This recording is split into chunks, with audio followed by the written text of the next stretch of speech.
Hello everyone, नमस्ते अनि स्वागत छ हजुरहरूलाई हिमालय किचनमा।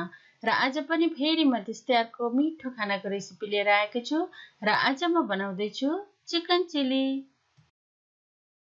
यसको लागि मैले लिएको छु आधा किलो बोनलेस चिकन, एउटा हरियो भेडे खुर्सानी, एउटा रातो भेडे खुर्सानी, एक ठुलो चम्चा लसुन, एक ठुलो चम्चा अदुवा, दुईटा मिडियम साइजको टमाटर,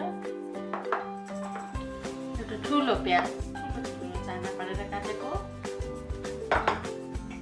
दुई ठुलो चम्चा तेल, दुई ठुलो चम्चा केचप, बेसार, जीरा पाउडर, धनिया पाउडर, मेथी, रातो खुर्सानीको धुलो, र यसै गरी नुन र एक चम्चा धनिया। तेल राख्दैछु।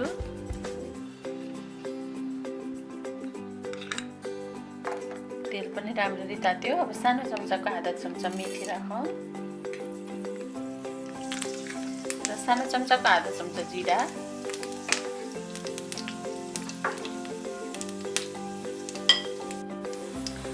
र अब म यसमा चिकन राख्दैछु।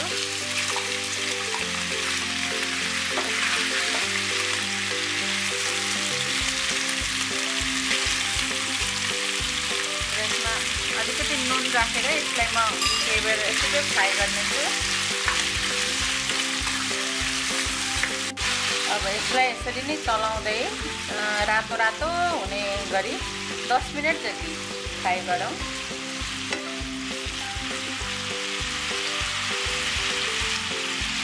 फ्राई भइसकेको छ। अब म यसमा आधा चम्चा बेसार राख्दैछु, आधा चम्चा जिराको धुलो, आधा चम्चा धनिया पाउडर, आधा चम्चा खुर्सानीको धुलो,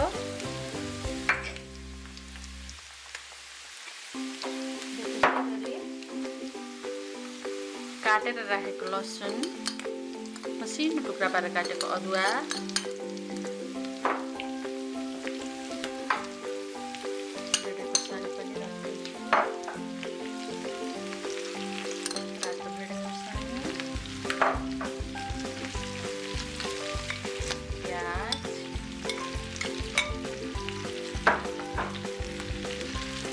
टमाटर,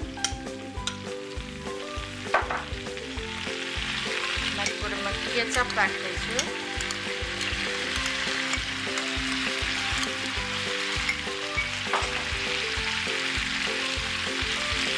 र नुन अलिकति हामी राख्नेछौँ भेजिटेबलहरूको लागि।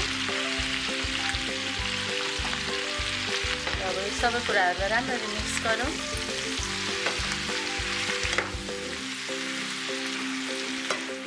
र अब यो सबै कुराहरूलाई हामी केही बेर छोपेर 4 मिनट जति यसलाई हामी यतिकै पाक्न दिनेछौँ। अब चिकन चिल्ली पनि पाकेर रेडी भएको छ।